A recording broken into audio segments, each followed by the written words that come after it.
이 장윤기 사건 부실 은폐 의혹을 규명하고 있는 검찰과 경찰이 수사의 속도를 내고 있습니다. 어제 열린 여고생 살해 사건 2차 공판에서는 장윤기가 성폭행 살인 혐의를 처음으로 인정했는데요. 취재기자 연결해 보겠습니다. 나연호 기자, 이 장윤기 수사 관계자들을 경찰과 검찰이 앞다퉈서 소환 조사 벌이고 있죠? 네, 그렇습니다. 경찰청 국가수사본부 특별수사단은 장윤기 사건 수사와 관계된 경찰 7명을 소환 조사했습니다.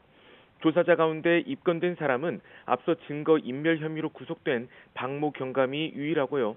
나머지는 참고인 신분으로 광주경찰청 형사과, 광산경찰서 여성청소년과 강력팀원 등입니다. 이들은 지난 5월 장윤기 사건 발생 뒤 수사에 직접 참여했거나 보고를 받은 경찰들입니다. 우선 광주경찰청 형사과 경찰들을 상대로 이 사건 보고와 수사 지휘 전반을 살펴보고 있고요. 광산경찰서 여성청소년과 이 경찰들에게는 장윤기 과거 성범죄나 스토킹 처벌법 위반 혐의 사건 처리 과정을 들여다보고 있습니다. 특히 장윤기에게 성폭행 의도, 살인 가능성이 있었는데도 단순 살인 혐의를 적용한 경위도 파악하고 있습니다.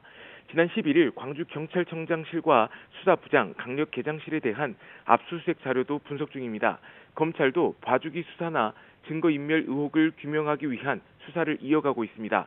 보고체계상 앞서 구속된 강력 팀장의 바로 윗선인 당시 광산경찰서 형사과장을 어제 피의자 신분으로 불러 조사했습니다.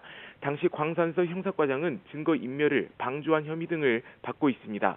검찰은 장윤기에게 최소 법정형이 무기징역인 성폭행 살인 대신 일반 살인 혐의를 적용한 과정에 윗선의 지시 등이 있었는지 보고 있습니다. 어제 오전에는 광주지방법원에서 여고생 살해범 장윤기의 2차 공판이 열렸는데요. 범행 2달 만에 장윤기는 자신의 성폭행 목적 이 살인 혐의를 인정했습니다. 그동안 장윤기는 극단적 선택을 결심한 뒤 여고생을 우발적으로 살해했다고 주장해왔습니다. 다음 재판은 오는 27일에 열릴 예정인데요. 장윤기의 여고생 살해 당시 생존자인 고등학생 이 남학생과 숨진 여고생 유족, 장윤기 지인 등 4명이 증인으로 채택됐습니다. 지금까지 광주 전남 취재본부에서 YTN 나연호입니다.